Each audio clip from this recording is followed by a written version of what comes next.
is Mehwish from the US. Assalamu alaikum wa rahmatullahi wa barakatuh. Wa alaikum assalam wa rahmatullahi wa barakatuh.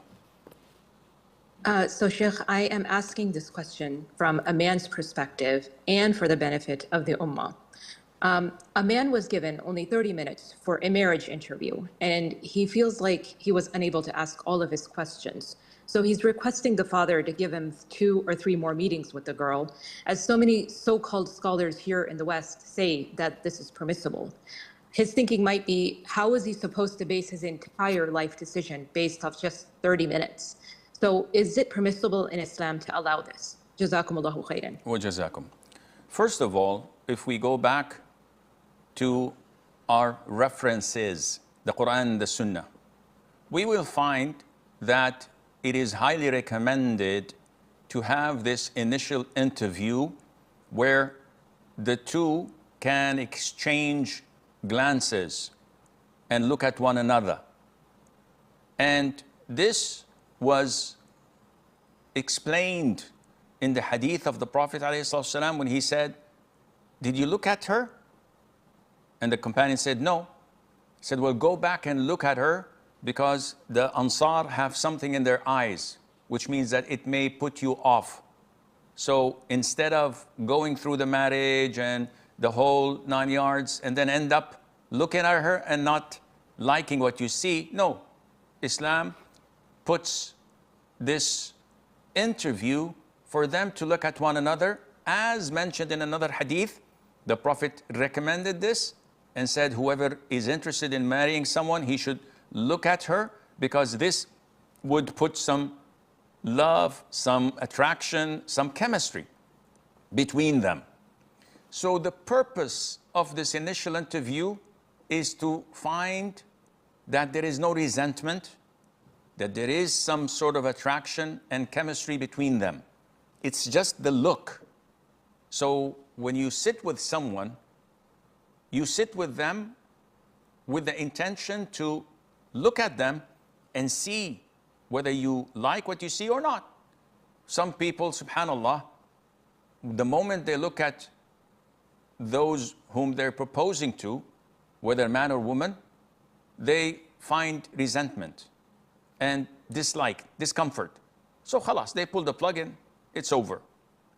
While others, and this is the vast majority of people, find some sort of attraction, not only physically, but it is a face you feel comfortable with, the personality, the vibes you're getting is positive. Now, 30 minutes would be sufficient, an hour would be fine, but not necessarily to give a psychiatric analysis of the proposal's personality and how they think and what they aspire for and the likes. This cannot be done in 6 to 10 interviews. And shaitan keeps on dragging it. So what's mentioned in the Quran and the Sunnah is to find the chemistry by looking.